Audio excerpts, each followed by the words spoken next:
Hello and welcome to Breaking Down, the series where we analyse a Fire Emblem unit from a gameplay perspective. Today we will be taking a look at the Divine Songstress and Garreg Mach physician, Manuela. Whilst this series is not focused around plot, there is always a chance for spoilers, and certain elements of the game and its structure and story will inevitably be mentioned, so if that is a concern for you, feel free to give it a miss. Also, where relevant, this is considering the maddening difficulty on a regular new game file with no exploits or excessive grinding. Manuela is a member of the Garreg Mach faculty and does not start in any house. She first becomes recruitable in Chapter 8, and her recruit requirement is based solely on Byleth's level, which varies based on the protagonist's support rank with Manuela and is shown on screen now. Byleth should be a unit who levels quickly due to their personal ability and combat potential in the early game, and building supports with Manuela is a relatively effortless task. Recruiting her whenever you feel like you want to should be straightforward enough, including immediately as she becomes available.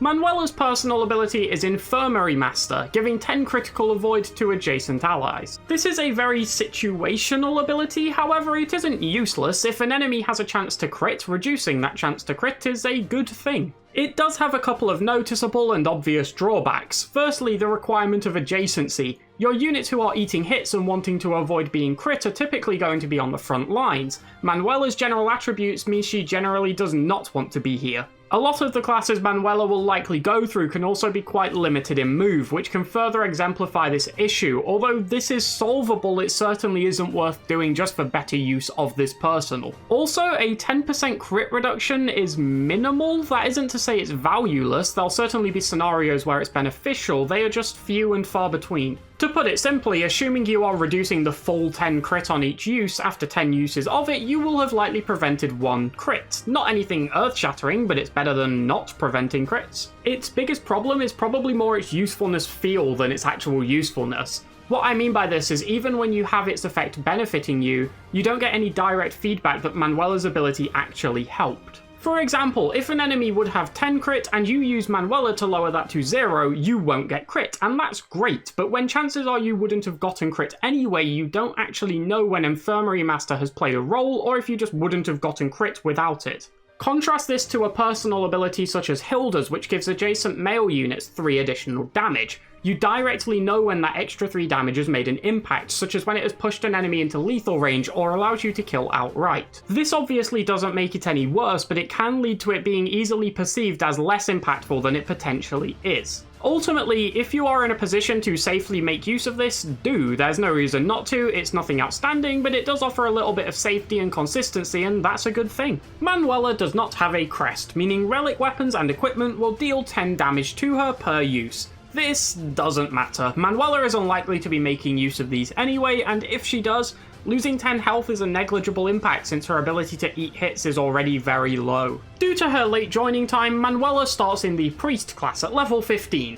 This is nothing special for this point in time, but it isn't anything bad either. In her skill ranks, Manuela has 3 boons, lying in Swords, Faith, and Flying, and 2 Banes in Reason and Heavy Armor. These are bad. The strengths don't synergize well at all, and the weakness in Reason is ridiculously harmful. When you look at most characters, the game will advise you on what to do with them via their boons and banes. Some characters are offered multiple good paths, some are more limited, and some of their best choice deviate from this, but most of them point you in some sort of direction.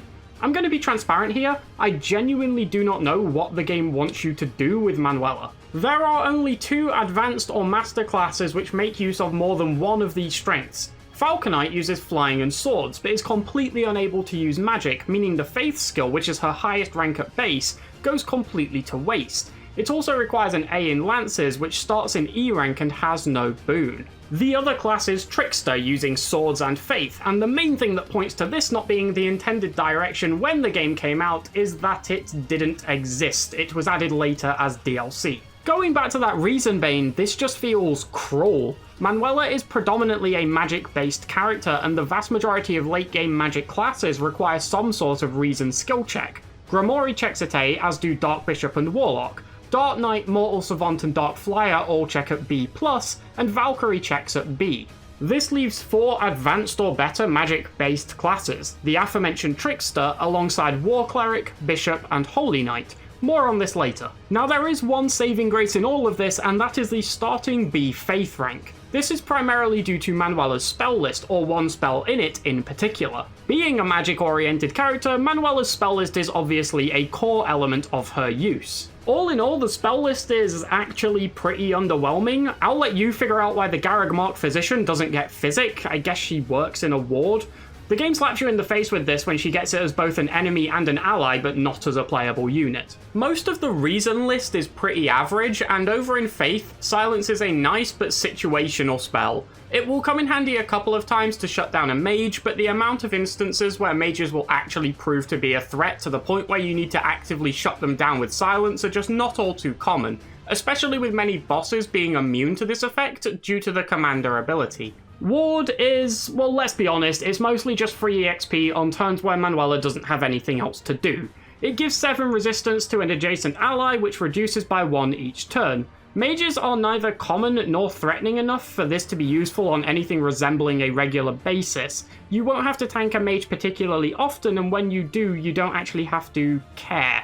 However, both A-rank spells in Reason and Faith are very desirable. At A, Reason comes Bolting. Whilst hard to attain thanks to the Bane, if you do get here, this is a very nice reward, allowing Manuela to deal damage from a very large distance. It'll take a while to reach, but for what it's worth, Bolting is probably the best payoff you could get here. However, by far Manuela's biggest draw is from A-rank Faith, and that is Warp. Warp is, for my money, the best spell in the game. It allows you to teleport an adjacent ally to another tile within a range dictated by the unit's magic stat, allowing for a massive amount of playmaking ability and giving great maneuverability to any unit. It's a pretty exclusive spell, only 3 other units get access to it, so being able to use this is always a huge benefit. However, how useful it is can be affected by magic, so let's take a look at Manuela's stats. They suck. 14 magic at level 15. This is close to being irredeemable, and if it wasn't for Warp, it might well be. Every other dedicated magic user, even when going down the priest path, is going to be higher than this. Flane's base is higher in the same class, and she joins 4 levels lower, and Flane is not exactly the pinnacle of magical potential. If they go down mage, this gap just expands even further. Manuela is pretty quick and can often avoid being doubled and even double slower enemies, but she doesn't have the skill set to capitalize on this speed often enough. Her spell list doesn't have any big hitters you would really want to double with, and it's not like she wants to just walk up and whack things with weapons. 14 strength can be helpful in shrugging off the weight of some tomes, but the situations where this actually helps are very limited. With 8 base defense, Manuela can't exactly take attacks, like at all. This is not uncommon for mages, but this doesn't exactly help the fact that even weaker enemies can pose a sizable threat to Manuela. Now, Manuela does have a solid base resistance of 15, the issue is just that this isn't an overly helpful area to excel in, and even here it's not like the stat is astronomically high. Other units such as Linhardt, Mercedes, Happy, or Ingrid can eclipse this by this point, but it is enough to shrug off a lot of magical enemies. So Manuela really isn't looking great so far. Her personal ability is highly situational, her skills hurt her as much as they help her while not providing any real direction. Her spell list has bright spots but is largely underwhelming, statistically she leaves a lot to be desired, and she misses the entire early game so isn't contributing there. How do we capitalize on the positives whilst minimizing the negatives? Well, in case it isn't obvious, the number one thing that we want to take advantage of is Warp, and the easiest way to do that is to make use of classes with the ability White Magic uses ×2, giving the spell 2 uses per map instead of 1. These classes are Bishop in the advanced tier and Grimoire at Master. Bishop is a very obvious certification. Manuela just needs to nudge her faith up, which she wants to do for Warp anyway, and then once she hits level 20, she is good to go. Now, honestly, if you want to keep Manuela very low investment, you can just keep her here and just make use of Bishop with White Magic uses ×2 to warp units when you need to. That being said, the class does have one massive, glaring, unavoidable drawback, and that is its move, which is at 4, the same as Commoner and Noble. This heavily inhibits the class's usefulness, since obviously being able to get adjacent to allies in order to warp them is much easier with more movement. Where you are able to warp a unit to is also affected by the caster's placement, not the target's, so you can effectively warp a unit further if you are able to move through them and warp them from the side you want to move them to. This can essentially add an extra 2 range to your warp, which is highly valuable. This is the core reason you would want to go to Grimoire with Manuela. Now, this is an extremely high investment certification since you have to get Reason from E with a Bane up to a point where the certification can be gambled. However, this can hold a lot of upsides. Unfortunately, even if you do push Manuela all the way up to Grimoire, there is still a bit of a downside with using her, and that is the limitations on range from the magic stat. Now, I do want to say I do think this downside is sometimes a little bit overstated, but it is still something you have to take into account. Just as some examples, at level 20 in Bishop, Manuela will average 18 magic, meaning she has a 4-tile warp. To compare this to other warp users, Happy will have 22 magic, Linhardt will have 21, and Lysithea will have 25, giving them 5 or 6 tile warps. Just to go a bit further in the game, at level 30, after classing into Grimoire, Manuela will have likely just ticked over 25 magic and will have a 6-tile warp. Meanwhile, Happy will be on around 30 magic for 7 tiles, and Lysithea will likely be between 34 and 35, meaning she is on around an 8-tile warp. Other units being more effective obviously doesn't make Manuela any worse in a vacuum, but using them as examples does help to highlight some of her shortcomings. Now, the extra warper is still extremely valuable. Its main benefits are from being able to bypass terrain and advance your units closer to their destination, and it still fills that role just to a lesser extent than other units. Now, if you do choose to push to Grimoire, you can keep going down Reason and grab Bolting for some long-range siege damage. If you do this, make sure to equip it at the start of any turn, as this has no downside and will provide linked attacks to any units Manuela has supports with. It doesn't consume Manuela's turn or anything to switch her active spell. This is especially prevalent if you have Dorothea in your roster, as the two share a might support and both have long-range siege tomes, meaning they can essentially give each other an extra damage boost for free. So can Manuela do anything else besides being a warp bot? Well, not really, at least not to any degree of high effectiveness. Trickster is a class that's nice in theory, offering slightly more move than Bishop for much easier accessibility than Grimoire. However, the lack of white magic uses ×2 is a huge blow that is hard to justify. Although Foul Play can help provide some more movement utility, the bigger issue here is that it can't cross terrain easily, since Manuela needs to be able to reach the tile you are foul playing from. Holy Knight's 7 move would be great, but again, without extra white magic uses, it loses a lot of potential. Manuela just doesn't have the offensive spell list to really make use of this, especially with Nosferatu being her only attacking faith spell, and she misses out on Fiendish Blow from mastering the mage class, which can help bolster damage on magical units. It also requires significant investment into neutral skills, riding and lances, so since it doesn't provide any major upsides, I don't really see any reason to go for this. If you did want to pursue a more offensive option, the best choice may actually be Dark Flyer. Despite needing a Reason qualification, it does provide 7 move, flight and canto, allowing Manuela a lot of mobility. Without wanting to keep banging the same drum, the fact that this class doesn't have white magic uses ×2 means it's not maximizing warp, which is the best part of her kit, which is why I prefer Bishop or Grimoire instead. If Manuela does need to see some close quarters action, the Combat Art Hexblade is usually her best option, regardless of class. This is a sword-based attack which uses magic as a base rather than strength, whilst also adding 7 might and 10 hit.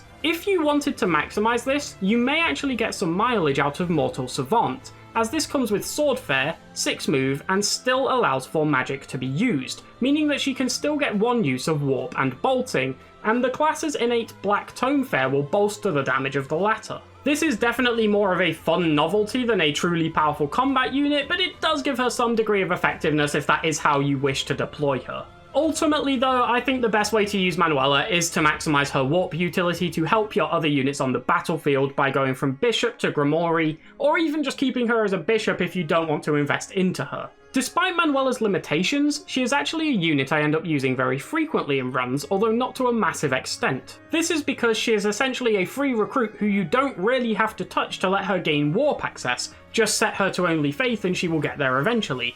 You can use her as an adjutant to push her up in levels to reach Bishop. When deployment slots expand later in the game, being able to throw in an extra warper who doesn't really mind too much that she is under-leveled is a valuable addition. Whilst her contributions are limited, Manuela is a unit who is very easy to get something out of, since warp alone will almost always allow a unit to be helpful and useful to essentially any roster. While she struggles to make a large contribution, she is able to assist in most maps to a notable degree. Manuela is hurt or held back in a lot of areas, but thanks to a couple of important tools, she still manages to find a way to contribute for pretty much the entirety of her availability, with very little investment needed to do so, which is always a good thing. She probably is one of the biggest examples of a unit being truly carried by one specific aspect of their kit, but fortunately for her, that one redeeming factor happens to be extremely good. I hope this helps you get the most out of Manuela. Thanks for watching.